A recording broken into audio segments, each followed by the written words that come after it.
C'est quoi la conscience déjà? C'est important, c'est intéressant, c'est déjà la question, un piège, et la question peut-être que l'humanité se pose depuis la nuit des temps.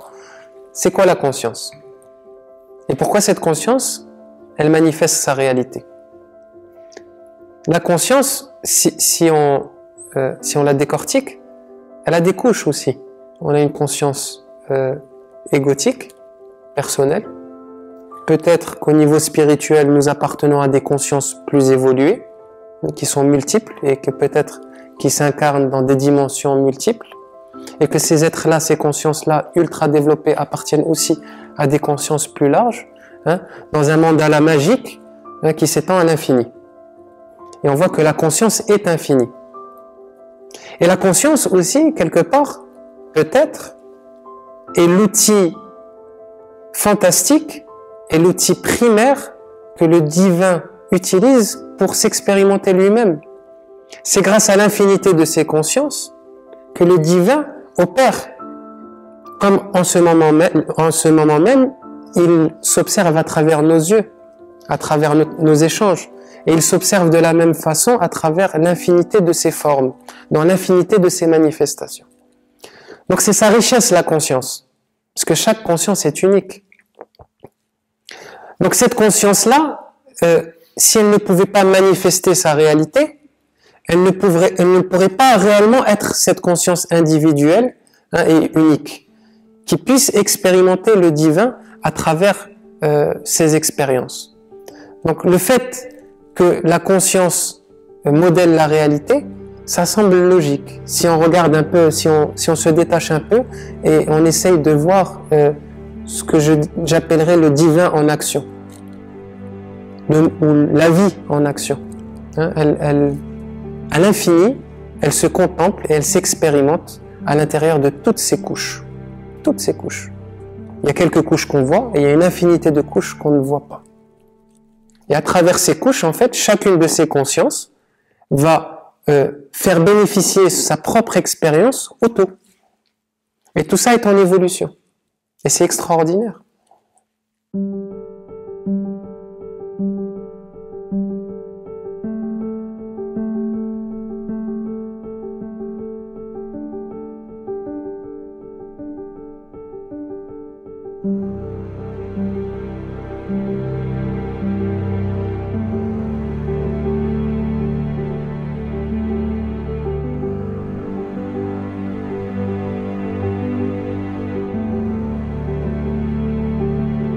Oui, la conscience pure et neutre, c'est la conscience, c'est l'observateur neutre qui remonte l'information.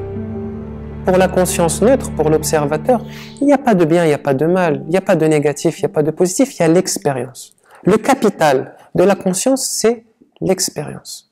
C'est ça son capital. Et c'est grâce au fruit de toutes ces expériences qu'elle fait grandir et qu'elle fait évoluer la conscience qui est au-dessus d'elle et ainsi de suite dans toutes les couches. Parce qu'on ne peut pas imaginer l'univers figé. On ne peut pas concevoir l'univers limité. Ça n'aurait pas de sens. Ça ne colle pas. L'univers n'a pas eu de début, n'a pas eu de fin. Il est en perpétuelle évolution. Et qu'est-ce qui évolue dans cet univers? C'est la conscience. Regardez comment on est passé d'une planète rocheuse, gazeuse, à nous, êtres humains. C'est extraordinaire à travers le développement d'une petite cellule, monocellulaire d'ailleurs. Donc, on était vraiment au tout début de l'intelligence, de cette petite cellule qui était un petit stromatolite, petite algue dans l'océan, qui avait une fonction très limitée. Regardez la diversité de la vie qui s'est créée. C'est quoi si c'est pas la conscience? À travers une petite once de vie, une infinité de conscience se développe. Et imaginez tout ça dans l'univers, qu'est-ce que ça donne? Ça donne un bouquet de fleurs ou un arbre qui est indescriptible, n'est-ce pas?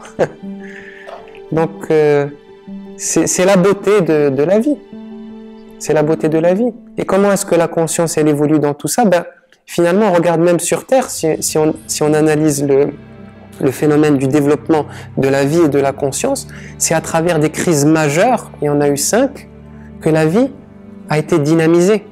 Par exemple, à un moment, dans la deuxième crise majeure qu'a connue la planète Terre, il n'y avait encore que ces êtres monocellulaires, et il y a eu une ère glaciaire qui a duré des millions d'années, et ils ont survécu, ces êtres monocellulaires, dans des volcans sous-marins qui étaient chauds, où ils ont survécu pendant des milliers d'années. Et grâce à cette crise, ils ont pu se développer et leur intelligence a explosé. Et c'est souvent cela.